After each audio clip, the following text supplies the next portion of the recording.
Ghaus-e-Azam rahmatullah alayh. Ghaus-e-Azam rahmatullah alayh. Ghaus-e-Azam rahmatullah alayh.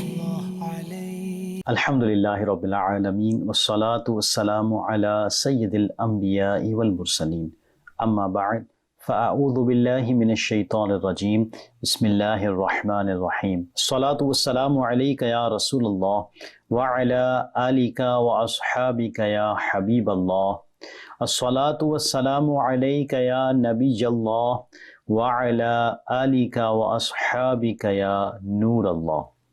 My dear viewers of Madani Channel, once again, we are here presenting the program Ghaus-e-Azam about the seerah of Ghaus-e-Azam, Sheikh Abdul Qadir Jilani, rahmatullahi ta'ala alayh. In the previous episode, we listened to the introduction to his father and the glad tidings before his birth. Today, we're going to know when Ghaus-e-Azam, rahmatullahi ta'ala alayh, was born and about his childhood, inshallah azza wa jal. May Allah subhanahu wa ta'ala enable us to read the seerah of Huzur Ghaus-e-Azam, rahmatullahi ta'ala alayh, and adopt the beautiful ways of his life. Ameen bijahin Nabiyyin Ameen sallallahu ta'ala alayhi wa alihi wa sallam. Before the blessed remembrance of Ghaus-e-Azam rahmatullahi ta'ala alayhi, let's listen to the blessing of reciting Durood Pak. The Holy Prophet sallallahu ta'ala alayhi wa alihi wa sallam said, "The one who recites salat upon me once, Allah Almighty sends 10 mercies upon him.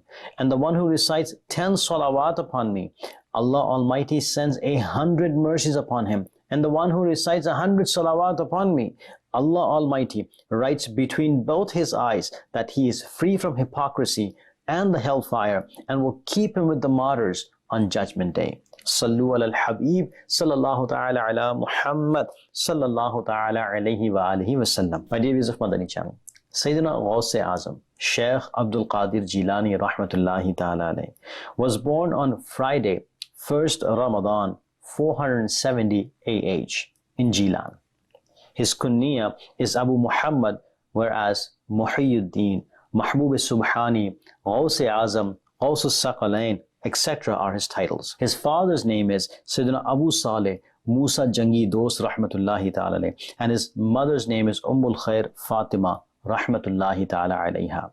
He rahmatullahi ta'ala alayh is a Hassani descendant from his father's side and a Husseini descendant from his mother's side. By the blessing of his parents' piety and abstinence, and by special generosity of Allah Almighty, Ghaus-e-Azam rahmatullahi ta'ala alayh was an inborn wali. As soon as he was born, a strange blessing happened. Let's listen to it. It is narrated that his mother, Sayyidatuna Ummul Khair Fatima bint Abdullah Sumai rahmatullahi ta'ala alayh would say, "When I gave birth to my son Abdul Qadir, he would not drink my milk during the daytime. The next year, the moon of Ramadan was not sighted because of fog, so people came to me to ask about the moon. So I said that my son did not drink milk. Later, we came to know that it was Ramadan that day, and this news spread throughout our city, and that a child had been born amongst Sa'adat who did not drink milk during the daytime in Ramadan." Sheikh Muhammad ibn Qaid rahmatullahi ta'ala states that Sayyidina Ghaus-e-Azam rahmatullahi ta'ala said to us, "On Hajj day, in my childhood, I happened to go to a jungle and I was walking after a bull. The bull looked at me and said, 'Ya Abdul Qadir, ma li hadha khuliqta?' Meaning, 'Oh Abdul Qadir, you are not born for such sort of actions.' I got nervous and went back to the house and went to the roof of my house. Then I saw that people were standing in the plain of Arafat. After that, I went to my mother and said, 'Please dedicate me in the way of Allah Almighty and grant me permission to go to Baghdad so that I would attain Islamic knowledge there.' My mother asked me the reason, so I related the entire incident to her. Her eyes became tearful, and she brought me 80 dinars, which were the inheritance of my father. I took 40 dinars from them and left 40 dinars for my brother, Sayyid Abu Ahmad rahmatullahi ta'ala alayh. My mother stitched my 40 dinars in my quilt and granted me permission to leave for Baghdad.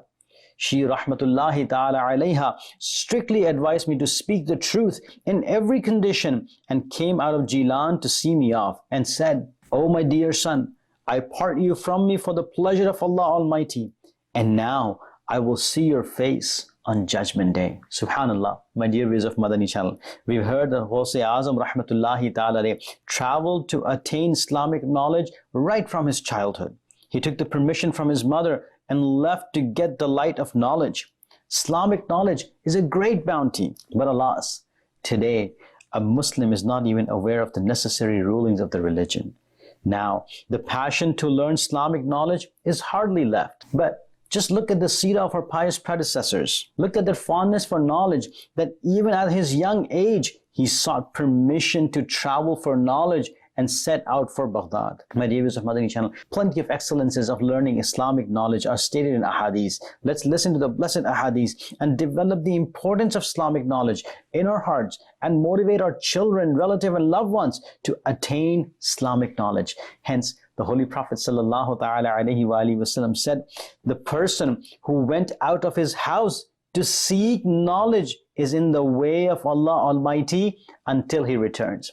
Subhanallah. In another hadith, the beloved Prophet ﷺ has stated that whoever learns 1, 2, 3, 4, 5 words regarding the faraid of Allah Almighty and memorizes them well and then teaches them to others will enter paradise. Subhanallah, Allahu Akbar. My dear viewers of Madani Channel, in another hadith, the last Prophet of Allah, Rasulullah sallallahu ta'ala alayhi wa alihi wasallam has stated, Allah Almighty will resurrect His bondsmen on Judgment Day. Then He will separate scholars and say to them, O group of scholars, I know you, therefore I granted you knowledge, and I did not grant you knowledge to afflict you with punishment. Go, I have forgiven you. My dear viewers of Madani Channel, we learned that attaining Islamic knowledge is the cause of the pleasure of Allah Almighty, the source of forgiveness and salvation, and guarantees admission into paradise. How great the excellence of Islamic knowledge are. Allama Maulana Mufti Muhammad Amjad Ali Azmi rahmatullahi ta'ala states, knowledge is not such a thing whose excellences and virtues we need to describe. The entire world knows that knowledge is the best thing. Attaining it is a sign of elevation. That is the thing which makes a person's life successful and pleasant and makes the world and the hereafter better. This knowledge refers to the knowledge which is attained from the Holy Quran and Hadith, because that is the knowledge which beautifies both the world and the hereafter. Only this knowledge is the source of salvation and is praised in the Holy Quran and Hadith, and attention has been drawn only towards its teaching. Knowledge is the inheritance of prophets alayhimussalatu wassalam. Knowledge is the path to the closeness of Allah Almighty. Knowledge is the wellspring of guidance. Knowledge safeguards one from sins. Knowledge is the way to develop the fear of Lord Azza wa Jal. Knowledge is the cause to attain honor in the world and in the hereafter. Knowledge is the life of dead hearts. Knowledge is the protector of faith. Knowledge is the cause of attaining the love of the creation of Lord Azza wa Jal. Even knowledge is a collection of numerous virtues. It encompasses the religion as well as the world. It contains comfort as well as satisfaction. It contains pleasure as well as solace. Hence, wise is the person who becomes engaged in Islamic knowledge and prepares for salvation in the hereafter. My dear viewers of Madani Channel, we should also learn Islamic knowledge as well as teach our children Islamic knowledge. May Allah subhanahu wa ta'ala bless us with Islamic knowledge. Someone asked Ghaus-e-Azam rahmatullahi ta'ala, when did you know that you are a wali? He said, I was 10 years old and I would go to madrasa to study. The angels would escort me to madrasa, and when I would reach madrasa, the angels would say to the boys, make room for the wali of Allah Almighty to sit. Allahu Akbar. Farishte madrase tak saath pahunchane ko jate the. Ye darbare ilahi mein hai rutba Ghaus-e-Azam ka. My dear viewers of Madani Channel, Ghaus-e-Azam rahmatullahi ta'ala would respect his mother a lot and would obey every order of hers. When Ghaus-e-Azam rahmatullahi ta'ala set out to attain Islamic knowledge, his mother gave him a beautiful piece of advice. Never tell a lie. He rahmatullahi ta'ala followed this advice so firmly that the robbers came to rob him. Even then, he did not give up the truth. As Sayyidina Ghaus-e-Azam rahmatullahi ta'ala himself states, I left for Baghdad with a group. On the way, 60 robbers attacked our group and robbed the entire group, but nobody said anything to me. A robber came to me and asked, what do you have with you? I replied, 40 gold coins. The robber said, where are they? I said, they're stitched inside my shirt. The robber took it as a joke and left. After that, another robber came and also inquired about what I had and then left. When these robbers gathered before the chief and informed him about me, he called me. When I reached there, they were distributing the robbed wealth amongst themselves. The chief also asked me about the amount and I gave the same reply which I gave to the previous ones. Hence, upon the order of the chief, they searched my clothes and found 40 gold coins. The chief astonishingly said, what moved you to speak the truth? I said, my mother made me promise to speak the truth in every condition, and I cannot break my promise. Hearing my reply, the chief wept and said, you did not break your promise to your mother, whereas I have been breaking my promise to my Lord Azza wa Jal for many years. After that, the chief performed repentance on my hand. When the rest of the robbers saw this, they said, you were our chief in the robbery. Now you are our chief in repentance as well. Hence the rest of the robbers also performed repentance and gave back the properties of the people of our group as well. Thus, it was the first group that performed repentance on my hand. My dear viewers of Madani Channel, from this incident, we learned some beautiful points. We should always speak the truth. We also learn that a person who speaks the truth remains in peace. In this incident, the blessing of truth is also clear that Ghaus-e-Azam rahmatullahi ta'ala spoke the truth. So the properties remained safe and the robbers performed repentance as well. Sayyidina Ghaus-e-Azam rahmatullahi ta'ala states, I never told a lie, not even in madrasa during my studies.